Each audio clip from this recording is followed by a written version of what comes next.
ভাইজান আসসালামু আলাইকুম, ভালো আছেন? ওয়ালাইকুম আসসালাম, আলহামদুলিল্লাহ ভালো আছি। আপনি ভালো আছেন? আলহামদুলিল্লাহ ভাইজান। ভাইজান একটু কথা ছিল।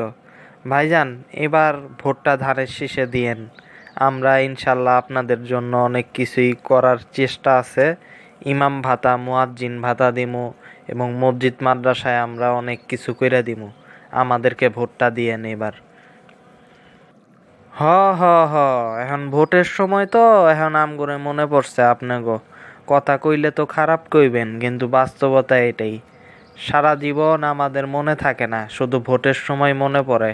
আর মুয়াজ্জিন ভাতা, ইমাম ভাতার লোভ দেখাইতাছেন, এগুলি বাদ দেন। কি যে বলেন না ভাই, জিয়াউর রহমান দেখেন না আমাদের দলের নেতা ছিলেন, তিনি কিন্তু আপনাদের জন্য অনেক কিছু করছেন।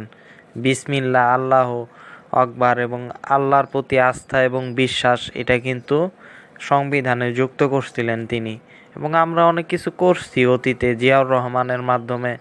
আপনাদের মুসলমানদের জন্য জিয়াউর রহমান অনেক কিছুই করছেন। সে তো আমরাও জিয়াউর রহমানের প্রতি কৃতজ্ঞ, আল্লাহ তাকে বেহেশত নসিব করুক। কিন্তু ভোট তো চাইতে আইছেন ভবিষ্যতের জন্য, বর্তমানে এখন তিনি তো নাই। আর আপনাদের সারা জীবন আপনাদের মুখে খালি মৌলবাদী মৌলবাদী শুনি আমাদের সম্পর্কে। আমাদের কোনো দুঃখ কষ্টে আপনাদেরকে রাজনীতিকভাবে হোক, যে কোনোভাবেই হোক, পাশে পাওয়া যায় না। অথচ হিন্দুদের পূজা পার্বণের সময় আপনারা গিয়া মন্দিরে গিয়া আমাকে মৌলবাদী কন। এখন আইছেন ভোট চাইতে। হ্যাঁ, এই সমস্ত ফাইজলামি বাদ দেন। ধর্ষণ কাণ্ডেও আপনাদেরকে পাশে পাওয়া যায় না, যখন হিন্দুত্ববাদী সন্ত্রাসীরা আমাদের নারীদেরকে ধর্ষণ করে। এখন এইসব কথা বইলা লাভ নাই।